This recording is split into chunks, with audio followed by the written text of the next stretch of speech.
뒷골목 기억나시는지요?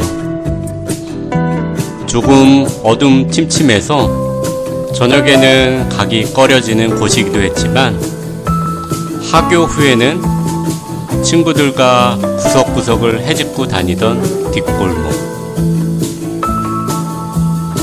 먼지 풀풀 나도 길바닥에 앉아 놀고 뛰어놀며 저녁 음식 냄새와 어머니의 부르는 소리가 나기까지 놀던 뒷골목. 어머니께서 차려주신 음식은 아니지만 저녁 맛있게 드셨는지요?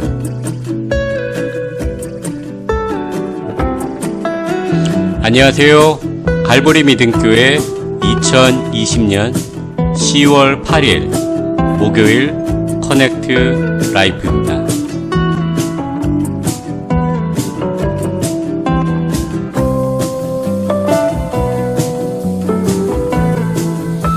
짧은 재미있는 사연이나 추억이 있으면 보내주세요. 함께 나누면 참 좋을 것 같습니다. 그리고 카카오 전화 연결도 가능합니다. 라디오 방송을 통해 전화 연결하는 것 참 오랜만일 것 같은데요. 전화 연결 시간도 있으니 미리 신청해 주시면 감사드리겠습니다.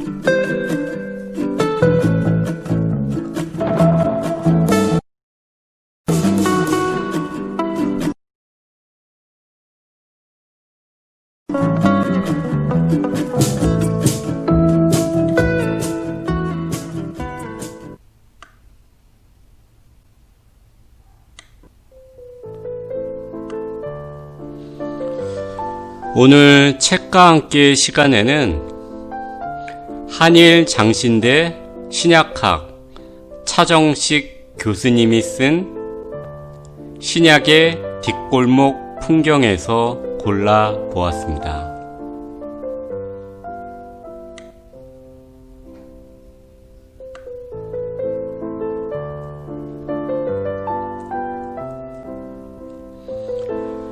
팔레스타인 유대인들이 날마다 먹는 가장 기본적인 양식은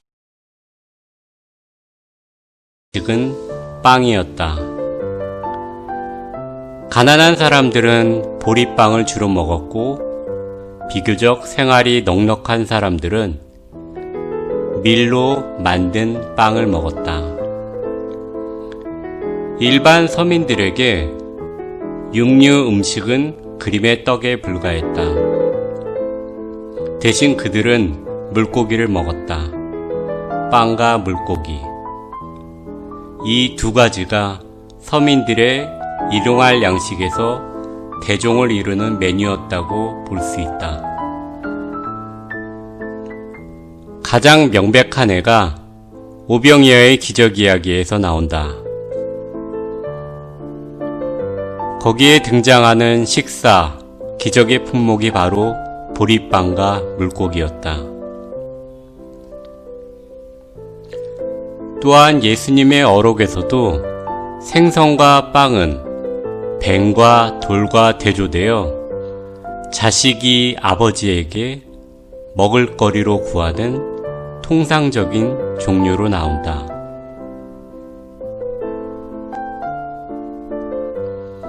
요한복음의 부활 이야기에는 예수님이 갈릴리에서 잡은 물고기를 손수 구워 제자들에게 식사를 차려주시는 오붓한 풍경이 등장한다.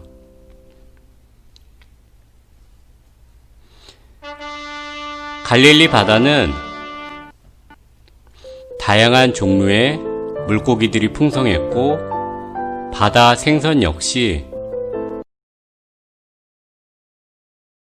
지중해 연안의 어업을 통해 조달되었다.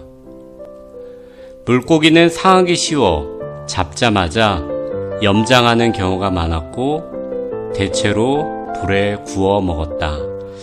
워낙 그 수요가 많다 보니 일부 품종은 멀리 스페인에까지 수입하여 공급되었다. 가난한 서민들은 보리빵과 올리브, 과일과 소금에 절인 메뚜기 등을 주식으로 먹었다. 더 간단히 챙겨야 할 경우 빵과 소금, 물을 아침 식사로 먹었다. 유대인들은 유월절 축제와 혼인식, 할례식, 장자 탄생일 등의 비교적 풍성한 메뉴로 잔치를 했는데 바로 그때가 평상시 먹지 못하는 진귀한 음식을 먹을 기회였다. 마치 한국의 60년대, 70년대가 가난했지만 고향의 명절, 풍습이 살아있던 때 평상시 먹지 못하던 음식을 실컷 먹었던 때와 유사하다.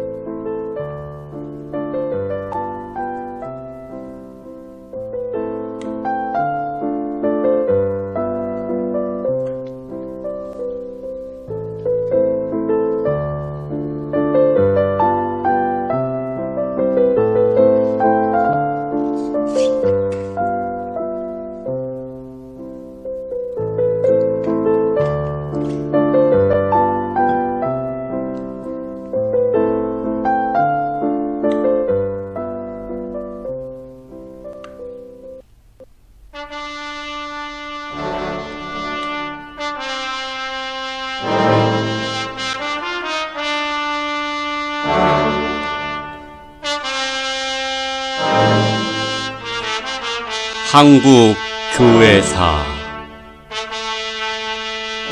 1870년대 복음사도 만나 처음 세례받은 조선인들, 만주서 한국 신앙 공동체를 꽃피웠다.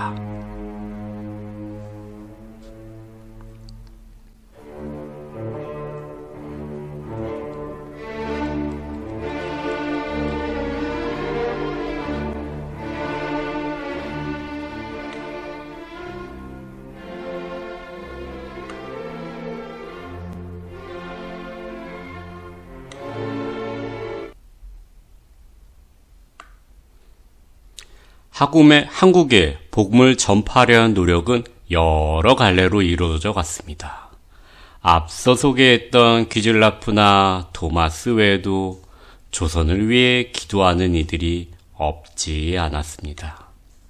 그중 한 사람이 만주에 주재했던 알렉산더 윌리엄슨 목사였습니다. 그는 비록 조선에 입국하지는 못했으나 만주에서 조선 선교를 위해서 후원했습니다. 그는 1855년 런던 선교회의 파송을 받고 중국에서 일했지만 가로로 2년 뒤에 귀국할 수밖에 없었습니다.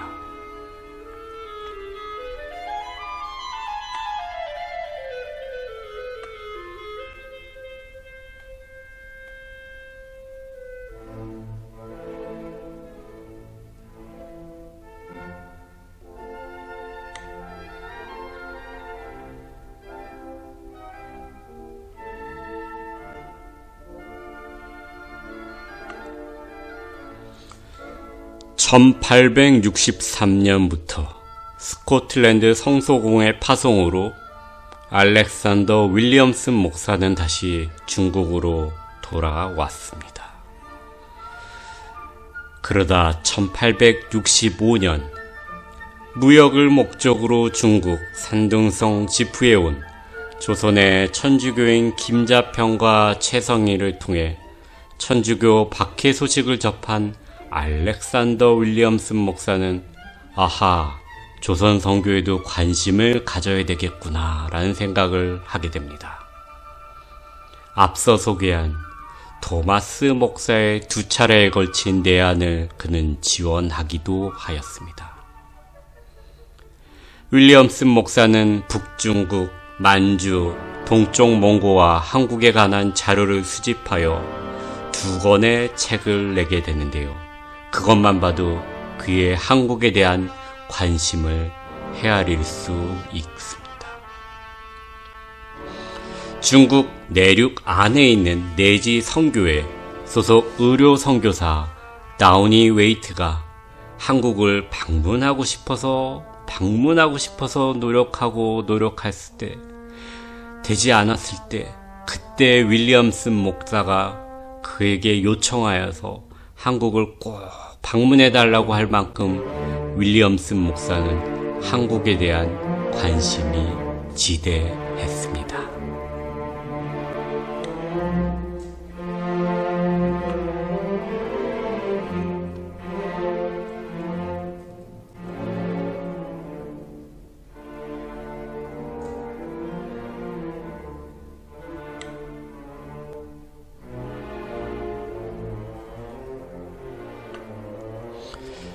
비록 우리나라에 입국하지는 못했으나 한국인을 위한 보다 구체적인 선교 활동은 만주에 주둔하고 있던 스코틀랜드 선교사들에 의해 시도되었습니다.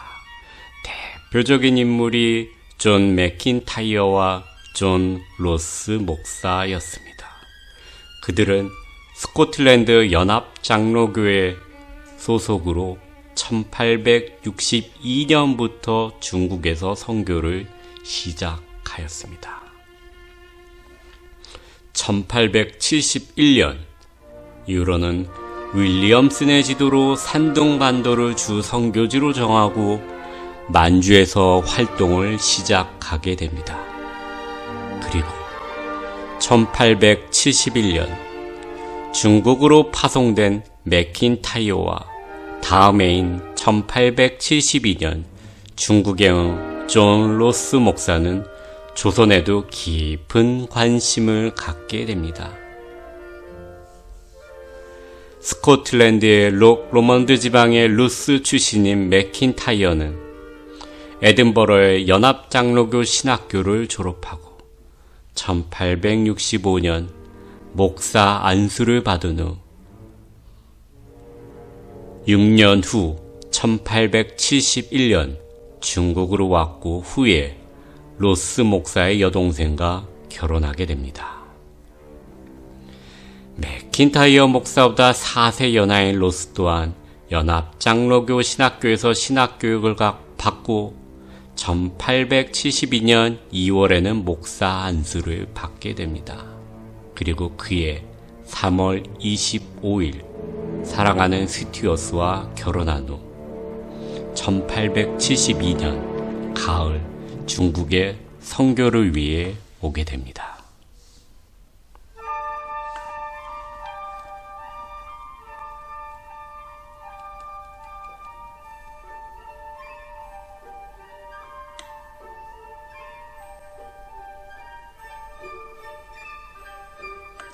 이미 산둥반도에는 여러 명의 선교사들이 있었습니다.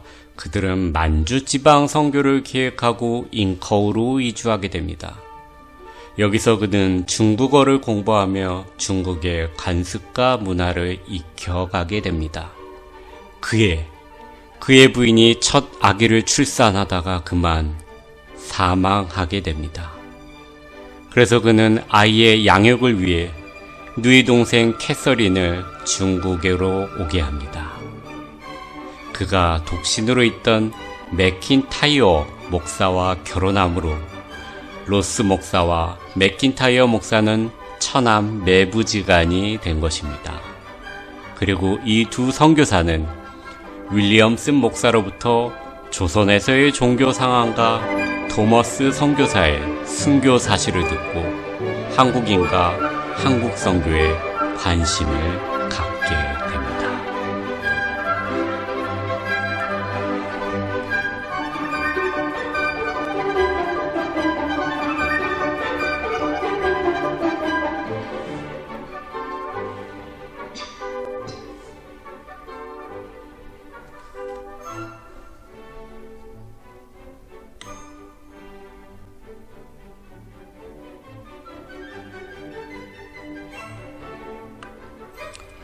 로스 목사는 압록강 상류인 린장까지 여행한 일이 있으나 조선에 입국할 수는 없었습니다.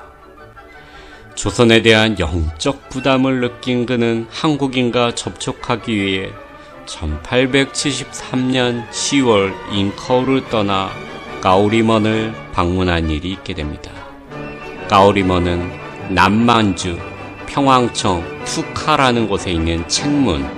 책문은 조선 여행사와 청나라의 직사가 오갈 때 통과하는 국경 관문으로 출입국 절차와 세관 통관 절차가 이루어지는 곳입니다.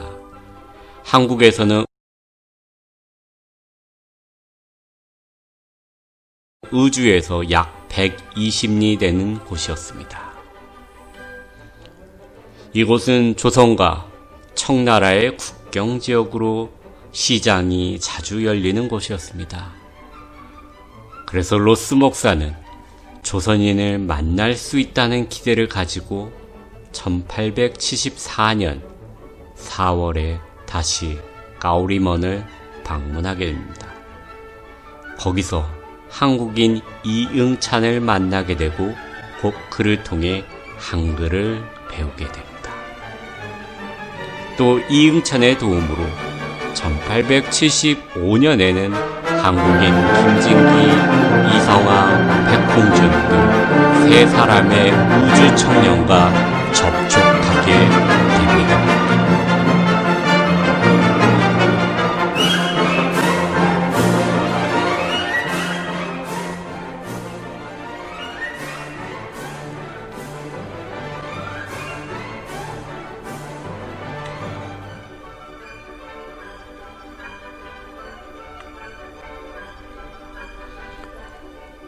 스코틀랜드 선교사들의 궁극적인 목표는 한글 성경 번역이었습니다.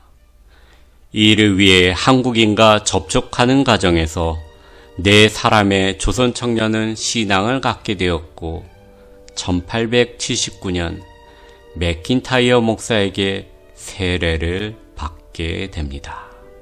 이것이 한국인의 첫 수세, 세례를 받게 된 것이었습니다.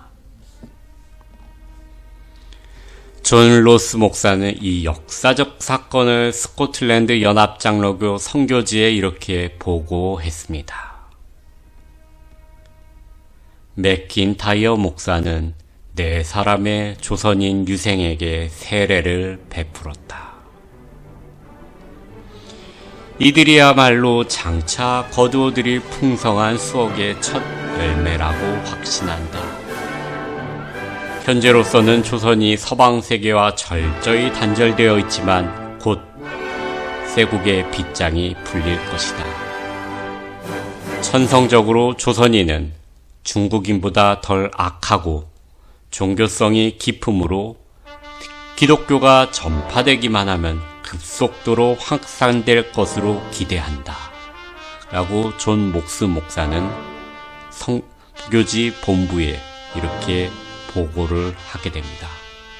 그리고 곧 인삼 행상인이었던 서상윤도 선교사와 접촉하게 되고 1879년 만규 뉴장에서 존 로스 목사에게 서상윤도 세례를 받게 됩니다.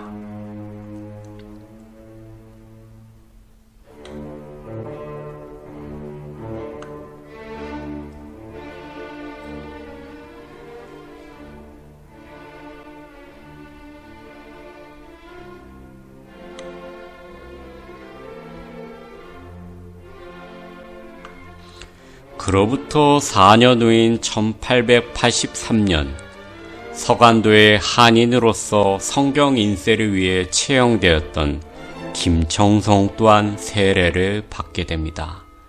이러므로 한국인, 수세자 즉 세례를 받은 사람은 6명으로 늘어나게 됩니다.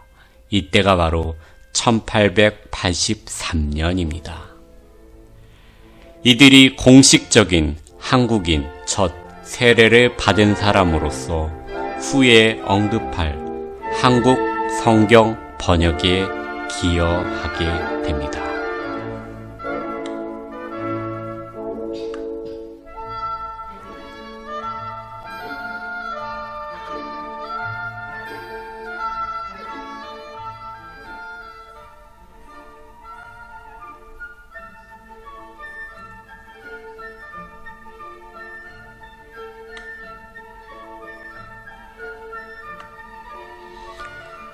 한국인 세례를 받은 사람들과 함께 만주와 그 변방 지역을 중심으로 한국인에 의한 신앙 공동체가 하나씩 형성되어 갔습니다.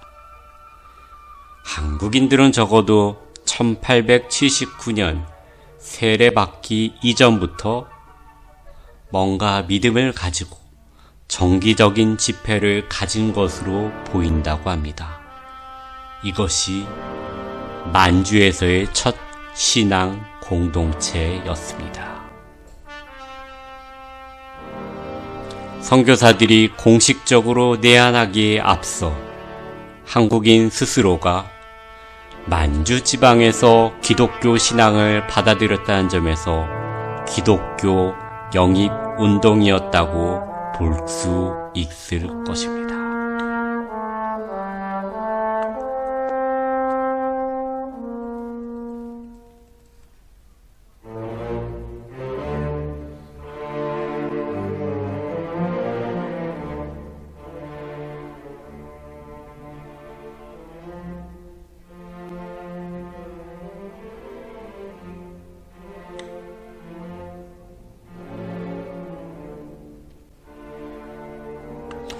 이상으로 한국 기독교 현대사 이상규 고신대 교수 역사신학자의 새롭게 읽는 한국교회사 국민일보 2011년 4월 21일에 연재되었던 내용을 소개해 드렸습니다.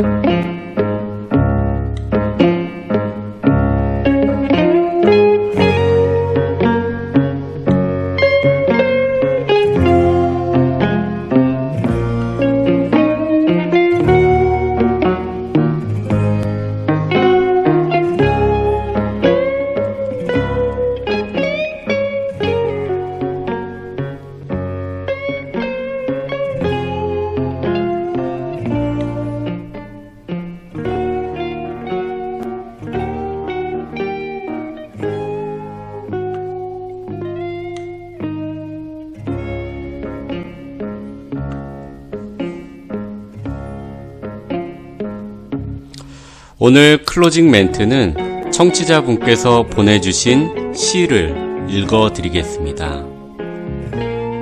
카톡으로 제게 시나 나누고 싶은 이야기를 보내주시면 소개해드리도록 하겠습니다.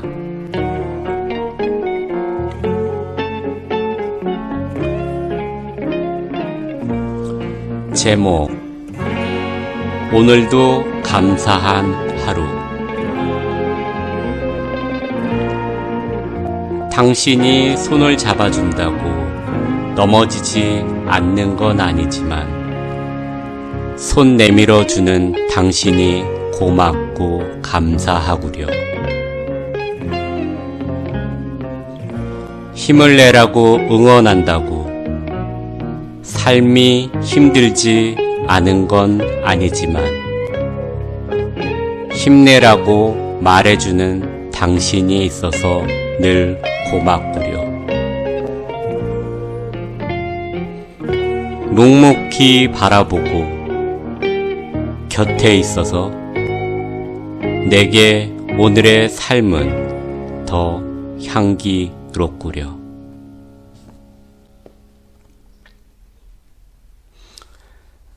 삶의 오랜 연륜이 느껴지는 시 같습니다. 평안한 저녁 보내세요. 이상 커넥트 라이프 가을 목요일 저녁 방송을 마치도록 하겠습니다. 진행의 김정훈이었습니다. 청취해 주셔서 감사합니다.